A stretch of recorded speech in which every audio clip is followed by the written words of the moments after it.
Hello, welcome to my channel. I am here at Lone Lake Park and I'm going to try fat biking during a snowstorm. Yes, we have a full-blown snowstorm happening right now.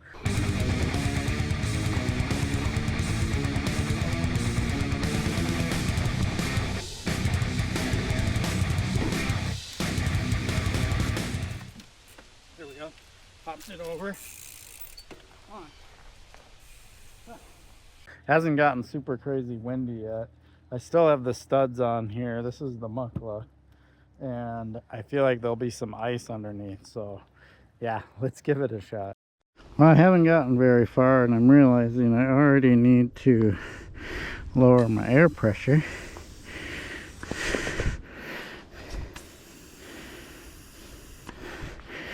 Because I'm kind of sliding all over the place.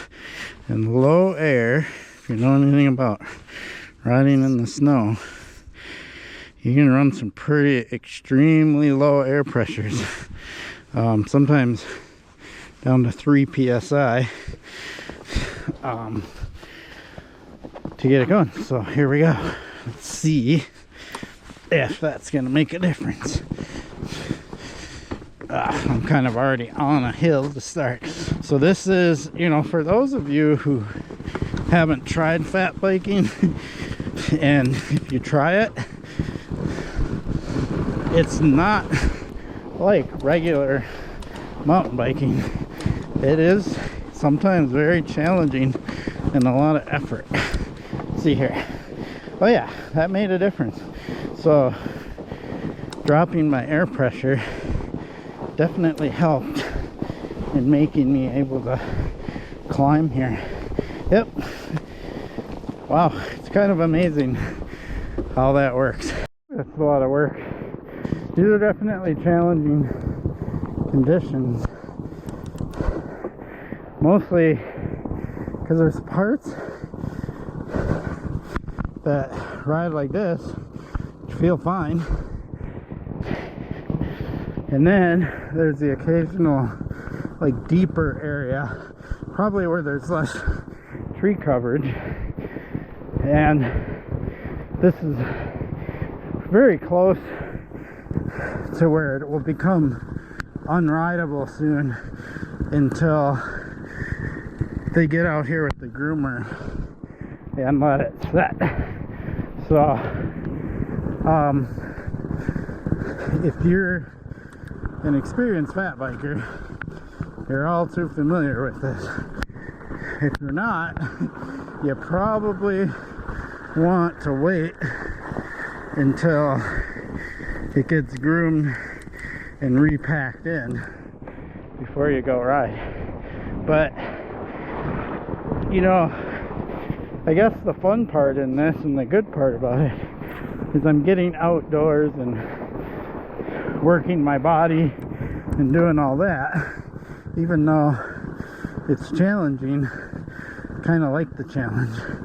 And it's beautiful out here. I mean, my other option is to sit indoors and do nothing, or ride Zwift or something like that. But this is equivalent, if not more, of a workout than Zwift. So I'd rather be out here suffering through that. Oh, I got up that. Also, the tree branches hang down a lot lower because there's snow on them. So I gotta watch for that, like these right here. Whew. Good stuff. I'm trying to keep the lens as clean as I can. This berm. Whew.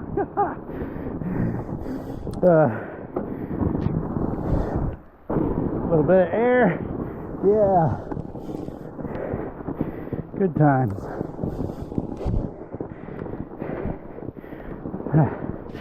Now more work on the climb. I'm shifting into a very easy gear and spinning in order to make it up these climbs. Whew. Good cardio. A little bit of deeper snow. Oh, that deeper part got me steering to the right and I couldn't get out of it. Okay, in that first mile that I rode, I had to dab and put my feet down like 3 times. Twice on the climb and 1 on the downhill, which you saw in the video. So that's not bad. I mean, that does happen when you're trying to ride in these conditions. You can't expect to get in an entire lap never having to put your foot down, but as long as you don't have to walk long distances and large majority of your ride is riding, it's not bad, right? So yeah, here we are, Mukluk. I do have studs on here, but they are not doing me a lick of good.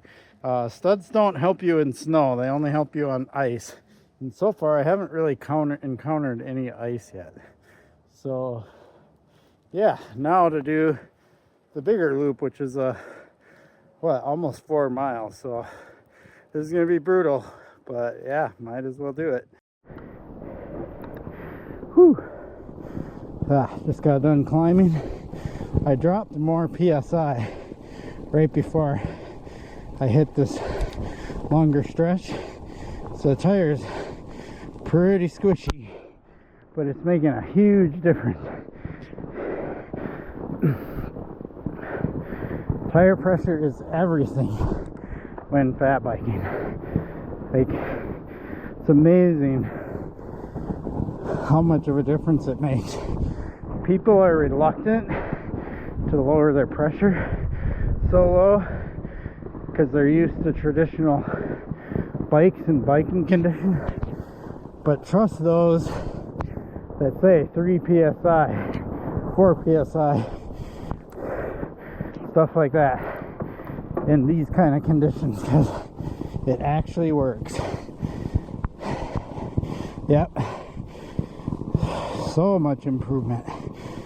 So I just did a bunch of climbing. Now I'm gonna do the long sustained downhill part, and I have to be aware that on the downhills, if I get going too fast, it's really easy to catch, like whether it's a rut or whatever it is. I mean, clearly I'm the first one breaking fresh tracks here, but there are spots that are deep enough where it wants to pull my front wheel over, and that causes me to, here's a drop, to pull off the side of the trail, like right here. Oh yeah, I fought through it though. And then sometimes you just have to put your foot down and save face so you don't crash. So I would rank this up there. It's pretty challenging even on the downhills.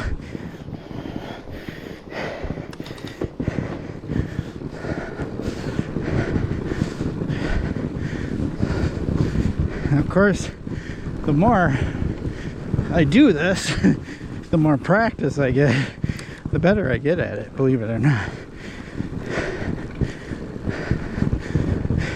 It's funny because in the summer on this stretch, I am just hauling super fast.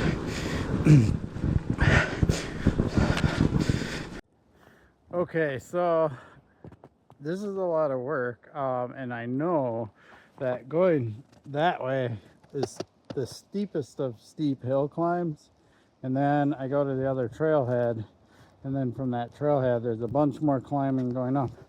Or I can go right up here, if you see the sign, and by going right I can do 1.1 more miles back to the trailhead I started at. And so I'm trying to make a decision, but I think I'm going to go to the right because I know what's coming up is going to be next to near impossible, and I'm already very worked. So the only disappointing part about that is there's a couple of fun parts up in the hills up here to my left that I'll miss, but that's fine. There's still plenty of fun bits of trail heading back this way that I'm familiar with. There's a whole nother climb and then some fun downhill stuff. So I'm just gonna miss another fun chunk of trail, but I'm gonna still get to ride this last bit of fun chunk of trail. The climbing's gonna suck, but once I get to the top, the downhill part's a lot of fun. So yeah, let's do it.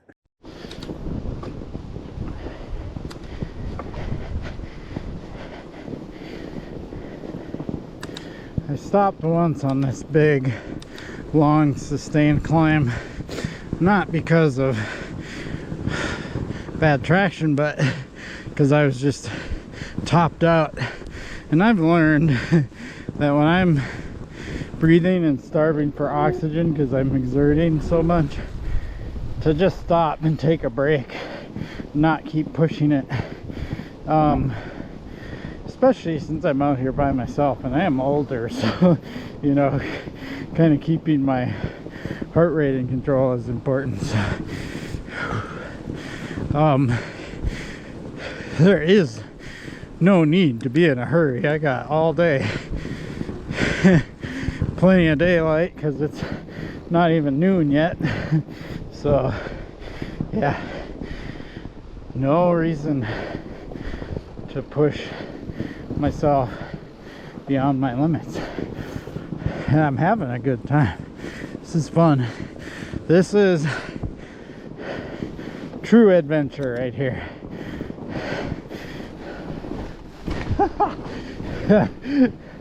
Tried to hit that jump. Fail. I mean, I caught air, but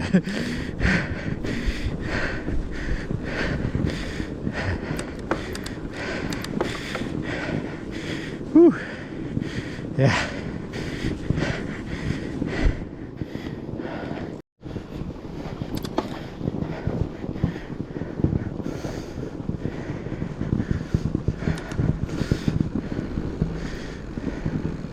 This part's pretty fun.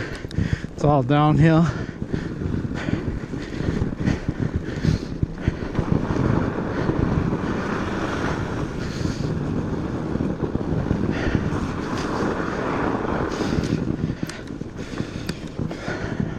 Duck.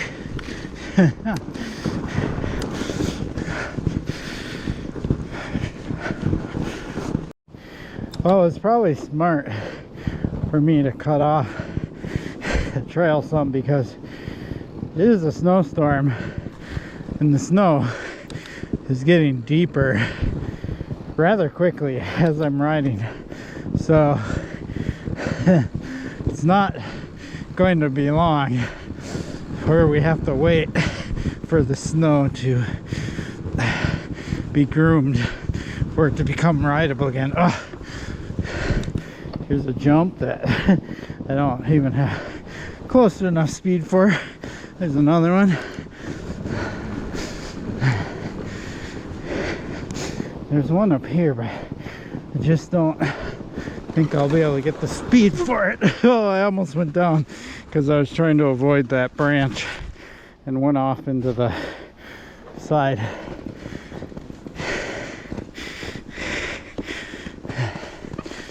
Whew.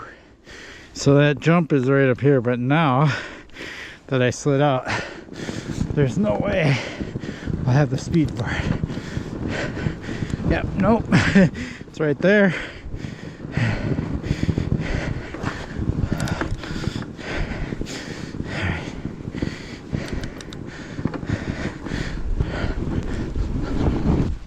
There we go, I got that one. Oh my gosh, that was fun. I actually got some boost and cleared it. Sweet. All right, I'm almost to the end. Woo. All right, here's the gate. Woo. I survived. You can see my tracks. It doesn't look like that much snow has fallen since I started, but sure feels like it up on the hill. Huh. Maybe there's just areas that have less tree cover that have a lot more snow. That's probably more realistic. All right, let's recap. Wow, that's a lot of work. This is a super climby trail. This experience would be a lot better on a trail that doesn't have this much brutal climbing. Within one whole lap of this trail, there is about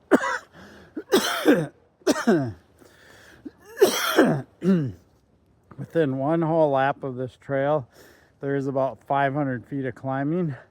I didn't do an entire lap, so I'm going to guess I probably did 350 feet of climbing. Roughly a little over 3 miles, and I averaged 4 miles per hour. So those are not regular mountain biking stats. And there's a reason for it. It's really challenging out there. Plus I stopped and took breaks and things like that. If you're more fit than I am, which is very possible, or younger or whatever, you probably could hammer this out, right? And not go as slow or take as long. But you also have to have a high skill set to go along with it. I tend to have the higher skill set, but not the endurance or fitness level. So it is what it is. That was a good time. I don't know what tire pressure I ended up getting down to, but if you see, I can easily squish the tire down with my hand. I probably could have even gotten a little lower than that, but I'm not running tubeless on this bike, so I get a little worried doing that. So there you have it. All in all, being able to hit that jump and clear it was all I needed to make this much effort worth it. I appreciate your support for my channel. Please like and subscribe. Peace.